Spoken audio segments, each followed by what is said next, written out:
Dans cette vidéo, nous allons nous intéresser à quelques notions avancées que l'on trouve dans les diagrammes d'activité. Ici, je pars donc du dernier diagramme d'activité que nous avons travaillé. Il s'agit du squelette finalement du processus créer son compte quand l'internaute sur le site web sur lequel il va acheter ses livres crée son compte. Voilà comment ça se passe. Les compléments donc sur le diagramme d'activité sont représentés un petit peu par les symboles qui sont là-haut. Donc nous avions déjà repéré que nous pouvions faire des notes ici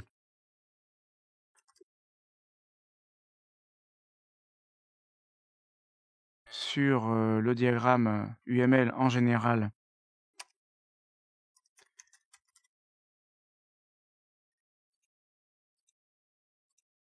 Voilà. Nous pouvons faire des notes en utilisant donc cette note-là et le lien de note qui est ici pour expliquer comment comprendre le diagramme. Donc c'est une information extrêmement générale dans le diagramme, lien de note. Nous pouvons aussi donc choisir action ou activité qui représente la décomposition ou pas de l'action, ici l'état initial, l'état final. Alors nous avons à placer quelques éléments supplémentaires. Par exemple, sélectionner la création peut ne pas être significatif pour vous, donc là je viens de l'effacer et je vais venir ici pour représenter en fait l'arrivée d'un signal. En quelque sorte, l'internaute qui sélectionne l'événement de démarrage du use case, ça peut être vu comme un événement qui arrive de l'extérieur. Donc ici, ce qu'on est en train de dire, c'est qu'il y a un événement qui est réceptionné.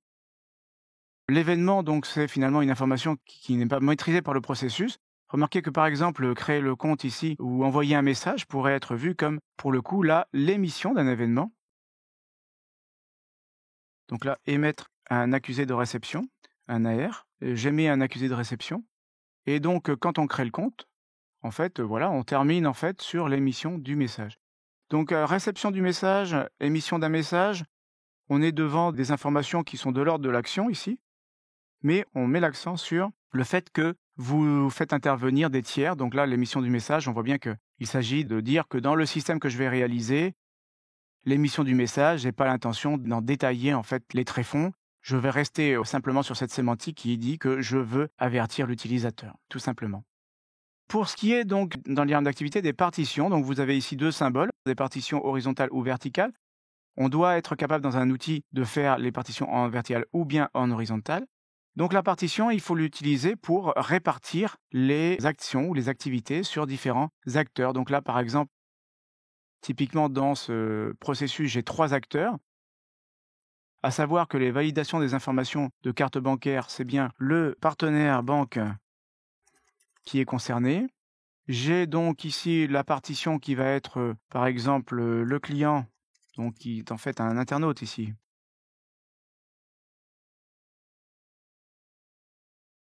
Donc l'internaute, en fait, il est responsable de démarrer le processus. La demande des informations, par contre, c'est le système sur lequel je travaille qui en est responsable. Et puis, donc, valider les informations, évidemment, c'est le système. Valider là-bas. Créer le compte, c'est le système aussi. Voilà. Donc, je vais avoir ce genre de diagramme. Alors, évidemment, j'ai un petit peu de mal à le rendre joli, le diagramme d'activité, là. Alors, d'abord parce que je ne suis pas un artiste, mais aussi parce que ce n'est pas du dessin libre, hein. Bien sûr, c'est très contraint. Et là, j'ai un petit peu de mal à placer la totalité des éléments que je voulais placer. Voilà. Donc, créer le compte. Le processus démarre donc comme on le voit ici lorsque l'internaute sélectionne la création du compte. Le système va demander les infos utilisateurs, on va valider ces infos au niveau du système, mais valider les infos CB en dehors via un partenaire banque. Suivant la réponse de ce partenaire, soit je vais aller redemander les infos utilisateurs, soit je vais créer le compte.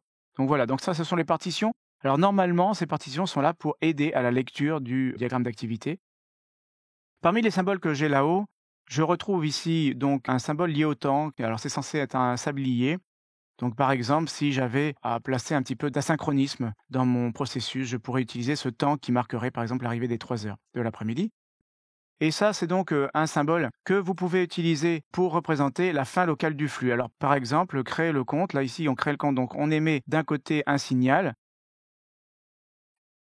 De l'autre côté, on va par exemple avoir ici enregistrement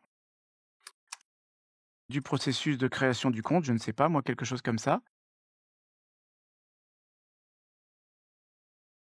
Et en fait, je veux que ça se fasse en parallèle avec l'émission de l'AR. Alors, en fait, la terminaison du processus est plutôt après l'enregistrement. Voilà, donc je vais avoir 2 chemins parallèles. Pour introduire du parallélisme, je vais utiliser cette barre ici, qui, comme vous le voyez, a un flux entrant et plusieurs flux sortants. Donc je l'ai en vertical, je l'ai en horizontal. Ici, j'aurais sans doute mieux fait d'utiliser la version verticale. Hop, mais évidemment la sémantique est la même. Alors en réalité, après avoir créé le compte, 2 flux sont parallèles. D'un côté, j'envoie un AR, de l'autre côté, j'enregistre le processus. Finalement, après l'émission de l'AR, eh ben, en fait, vous n'avez rien à dire. Alors soit vous le laissez comme ça, soit vous utilisez la fin locale du flux. Donc ça, c'est ce qu'on appelle un fork, séparation du flux de contrôle en 2 flux différents. Bon, certains appelleraient ça du parallélisme. Je rappelle qu'il ne s'agit pas ici d'aller parler implémentation. Donc plutôt que parallélisme, on va plutôt dire indépendance des activités. Vous réalisez l'AR indépendamment de l'enregistrement du processus. Par contre, ce qui est sûr, c'est qu'à la fin de l'enregistrement du processus, vous considérez avoir terminé, donc la fin normale du processus, alors que lorsque vous avez fini d'émettre donc l'accusé de réception, eh bien tout simplement, on s'arrête là, mais uniquement sur ce flux-là, d'accord? Ne pas utiliser une fin de processus ici pour signaler donc une fin locale, ça serait catastrophique évidemment, et non plus ne pas utiliser cette fin locale pour marquer en réalité une fin exceptionnelle. C'est pas du tout la notation qu'on va vouloir utiliser.